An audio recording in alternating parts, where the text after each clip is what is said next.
Laissez-moi vous dire quelque chose sur la vie. Nous nous accrochons souvent à quelque chose de bon, mais Dieu a préparé quelque chose de plus grand pour nous. J'y suis allé. Quand je vivais dans ma voiture pendant 3 ans, je pensais que c'était le mieux que je pouvais obtenir. Je m'accrochais à l'idée que ma situation ne changerait pas. Mais Dieu ne vous laisse pas coincé. Il vous réveille tous les matins, parce qu'il n'en a pas fini avec vous, et qu'il a quelque chose de mieux. En attendant, le plus difficile est de laisser tomber ce qui est confortable. J'aimais cette voiture parce que c'était tout ce que j'avais, mais je devais réaliser que la garder m'empêchait de recevoir les plus grandes bénédictions que Dieu avait pour moi. Parfois, nous nous contentons du bien. Quand Dieu veut nous donner le grand, et pour obtenir cette grandeur, nous devons être prêts à laisser derrière nous ce qui ne nous sert plus. Vous devez vous demander, à quoi vous accrochez-vous qui bloque ce que Dieu essaie de vous donner? C'est peut-être un travail, une relation, ou même un état d'esprit, quoi qu'il en soit. Si cela ne correspond pas à ce que Dieu a pour vous, il est temps de le libérer. Car la vérité est que plus vous vous accrochez au passé, plus vous retardez l'avenir que Dieu a préparé. Croyez-moi, une fois que vous aurez lâché prise et fait de la place pour la suite, les bénédictions se présenteront d'une manière que vous n'auriez jamais imaginée. Dieu a des projets pour vous, plus grands que ce que vous pouvez voir actuellement. Il faut juste être assez courageux pour libérer ce qui est bon, pour recevoir ce qui est génial. Dieu promet de grandes choses, mais il ne révèle pas tout d'un coup. Vivre par la foi signifie faire confiance à celui qui a fait la promesse. Même si vous ne pouvez pas voir la situation dans son ensemble, j'ai appris cela dans une voie difficile. Quand Dieu a mis dans mon cœur le rêve de passer à la télévision, je ne savais pas comment cela se produirait. J'avais un problème de bégaiement, et personne ne croyait en moi. Mais la promesse était là, et je n'avais qu'à lui faire confiance. Trop souvent, nous voulons que le plan complet soit exposé avant de faire le premier pas. Mais avec Dieu, vous devez marcher par la foi.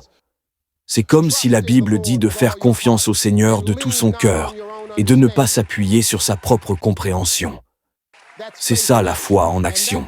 Et ce genre de foi vous mènera là où vous n'auriez jamais cru possible.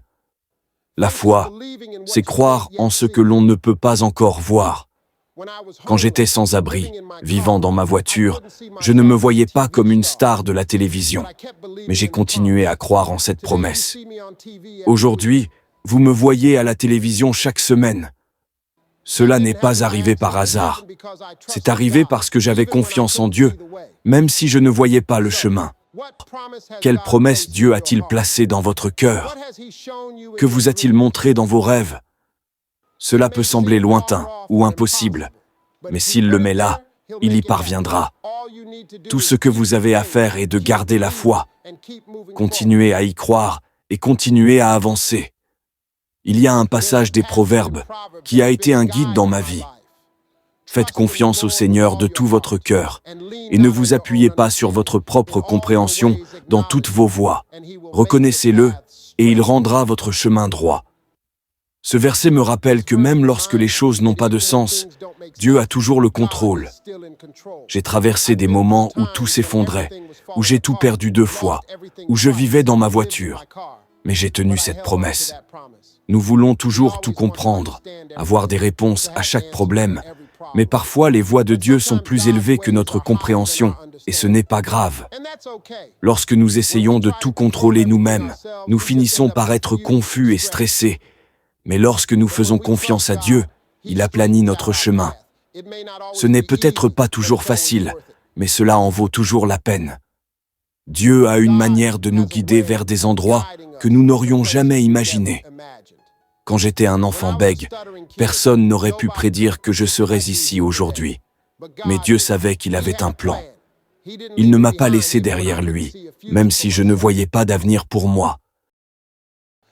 Et c'est aussi ainsi qu'il fonctionne dans votre vie. Il vous suffit de lui faire confiance et de le laisser guider vos pas. Alors si vous êtes actuellement confronté à quelque chose qui semble impossible, souvenez-vous de ce passage. Faites confiance au Seigneur. Laissez-le prendre les devants, car il sait où il va. Vous ne vous appuyez pas uniquement sur ce que vous pouvez voir, Ces projets sont toujours plus grands que ce que vous pouvez imaginer. Lâcher quelque chose qu'on aime n'est pas facile, mais il est nécessaire d'avancer. J'ai remarqué de première main qu'il fut un temps où tout ce que j'avais était ma voiture. C'était mon refuge. Lâcher cette voiture, même si c'était tout ce que j'avais, me semblait impossible. Mais j'ai réalisé que pour entrer dans ce que Dieu avait pour moi, je devais libérer ce à quoi je m'accrochais. Le processus de lâcher prise est un test de foi. Si vous voulez vous élever, vous devez être prêt à abandonner ce qui vous retient, ce qui semble bon aujourd'hui. Quand j'ai finalement décidé de lâcher prise et de faire confiance à Dieu, tout a changé. Il ne s'agit pas de voir tout le chemin. Il s'agit de faire le premier pas. Je ne savais pas ce que l'avenir me réservait lorsque je vivais dans cette voiture. Mais j'avais confiance que Dieu avait un meilleur plan pour moi. Et devinez ce qu'il a fait. Alors, à quoi vous accrochez-vous aujourd'hui et qui vous bloque? Qu'est-ce qui vous empêche d'entrer dans le prochain chapitre de Dieu pour votre vie? Lâchez prise, faites-lui confiance et observez comment il évolue dans votre vie. L'une des épreuves les plus difficiles de la foi est l'attente. Lorsque vous demandez quelque chose à Dieu, la réponse ne vient pas toujours immédiatement. Parfois, il vous met dans une saison de préparation, et c'est là que beaucoup de gens abandonnent. J'ai failli le faire. Il y avait des moments où j'avais l'impression que rien ne se passait, où j'avais l'impression d'avoir été oublié. Mais ce que j'ai appris, c'est que Dieu utilise ce temps pour préparer votre cœur et forger votre caractère. Le poids est là où vous grandissez. Quand je vivais dans ma voiture, j'avais l'impression que Dieu m'avait oublié, mais en réalité, il me façonnait pour quelque chose de bien plus grand. Parfois, vous demandez quelque chose, mais vous n'êtes pas encore prêt à le gérer. Vous voulez la bénédiction, mais vous avez besoin de préparation pour la maintenir. Cette préparation se produit dans les moments calmes, les nuits solitaires et les batailles que vous menez lorsque personne d'autre ne vous regarde pendant l'attente. Il est facile de se décourager et de perdre la foi, mais laissez-moi vous dire que Dieu travaille dans les coulisses pendant ces années difficiles. Je ne voyais pas comment je pourrais y arriver, mais j'ai continué à attendre. Dieu m'enseignait l'humilité, la résilience et me préparait au moment où les portes s'ouvriraient enfin, et quand elles le feraient, j'étais prêt.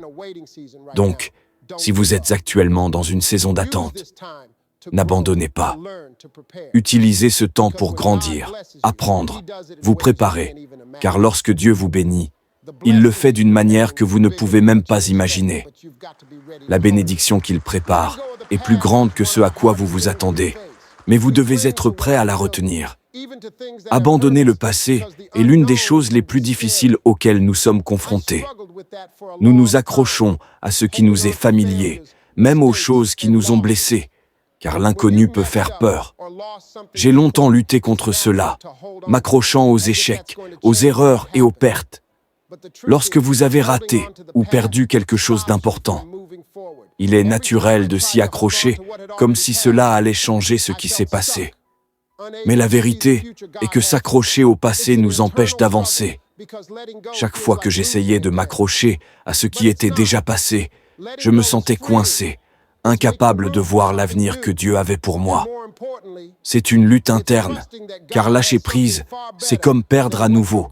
Mais ne pas lâcher prise, c'est libérer. C'est faire de la place à quelque chose de nouveau. Et plus important encore, c'est croire que Dieu a quelque chose de bien meilleur que ce à quoi vous vous accrochez si fermement. Je me souviens avoir tout perdu 2 fois la deuxième fois où je me suis demandé « Comment vais-je recommencer ?» Mais c'est à ce moment-là que j'ai réalisé que ce que Dieu avait pour moi ne faisait pas partie de ce que j'avais perdu. C'était dans ce qu'il s'apprêtait à donner. Parfois, nous sommes tellement concentrés sur ce qui se trouve derrière nous que nous ne pouvons pas voir les portes s'ouvrir devant nous. C'est la grande leçon ici. Pour recevoir ce que Dieu a, vous devez libérer ce qui est derrière vous. Donc, si vous êtes actuellement dans cette bataille interne, sachez que lâcher prise est la première étape pour vivre quelque chose de nouveau. C'est un combat difficile, mais une fois que vous vous libérez du passé, Dieu commence à travailler sur votre avenir, et ce qu'il a pour vous est plus grand que tout ce que vous avez laissé derrière vous. Voici quelque chose que j'ai appris à mes dépens. Vous ne pouvez pas recevoir quelque chose de nouveau si vous conservez l'ancien. Il faut faire de la place. Lorsque je vivais dans ma voiture en priant pour obtenir une bénédiction, j'ai réalisé que je devais me débarrasser du désordre émotionnel et mental qui bloquait les bénédictions de Dieu.